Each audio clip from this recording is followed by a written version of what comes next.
I'm pretty sure most of us here have lived through that time where our teachers wouldn't give up on that chalk until it was about the size of a pill.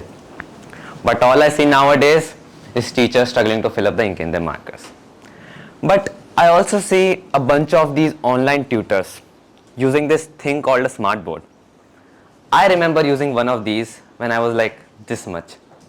I was like, oh no, my teacher has unlimited ink and she's not stopping now. The way we were taught and the way we are getting taught, there is a big difference. I mean, it's not just limited to a chalk or a stylus, but the way kids are being brought up in today's time. Some say kids nowadays are growing up to be smarter than their parents, while others are like, nah, they are just lazy whippersnappers who won't get off their phones and laptops. But this all makes me ask myself, in what way is the world of education shaping itself that it's causing such a conundrum? So first, let's rewind a little and ask ourselves, what was the purpose of education? Well, it definitely began as a foundation for societies to transmit knowledge, skills, and guide people about the moral principles in life.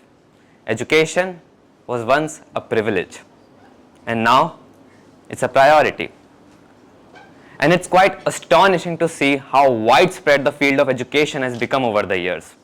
Once owning a pile of books was considered to be scholarly, but now you have the whole world in your hands. I really sometimes wonder how our parents used to prepare for their exams. They did not have anything like the internet. A small doubt and you have to browse through the whole book, maybe even multiple. But for us, type, search, there you have it. And then a red icon with a play button on it catches your attention. Believe me when I say this, but the urge to click that button, irresistible. And before you know it, you are filled with regret for wasting your 20 minutes on YouTube shorts. However, even after having such conveniences, it is true that the level of complexity is much higher now. Students simply end up spending their nights writing essays, research papers, solving huge math problems, or maybe having to read their friends' ugly PDF notes because he or she won't give them their notebook. The focus has shifted so much towards the AI, so much towards the online world, right? I remember during COVID, we had to sit in front of our screens all day long, submitting bundles of assignments and worksheets. And my mother used to say, studying has become so intricate these days. In our time, we just had a book for a subject that we had to mug up. To that I replied, Mama, we are modern children who have adopted contemporary techniques. I mean, if you have a deep look at it, COVID was a catalyst in bringing this huge change. The walls of traditional classrooms are dissolving, quite literally. For instance, just have a look at the pervasive coaching culture of India. Millions of youngsters in India rely on online tutoring. It has become a need for a wide set of audiences to prepare for various examinations through online platforms because of geographical and socioeconomic barriers.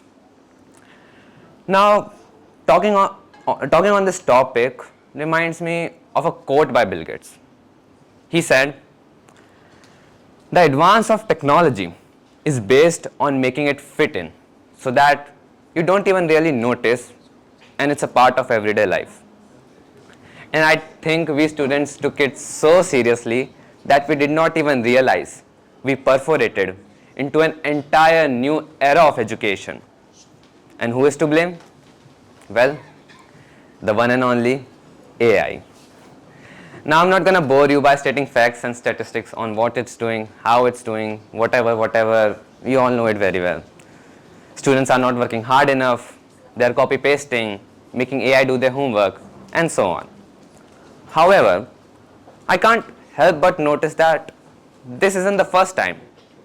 Don't you think it's exactly what happened a few decades ago with the introduction of the internet? Just a few minutes ago, I talked about how it helped educate a wider set of audiences.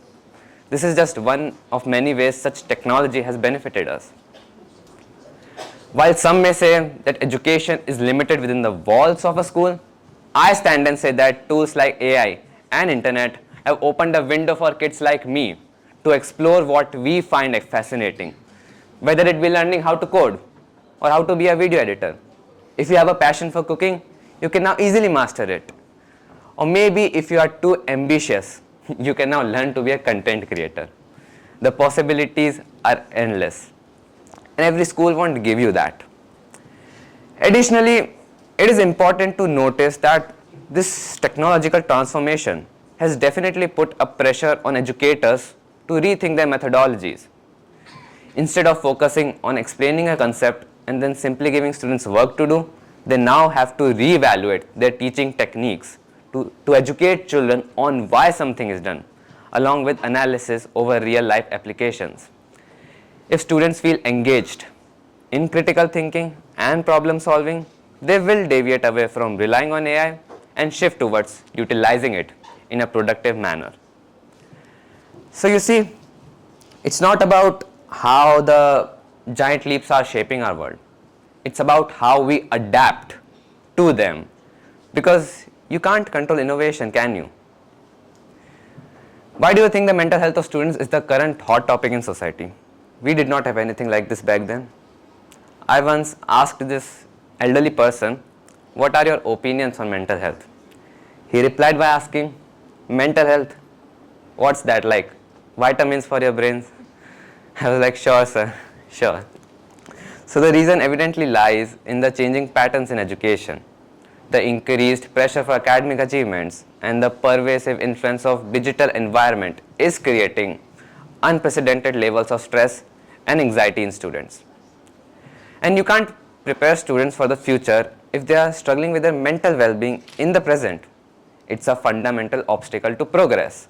That's why schools are hiring counselors and conducting orientations on how to mentally prepare yourself.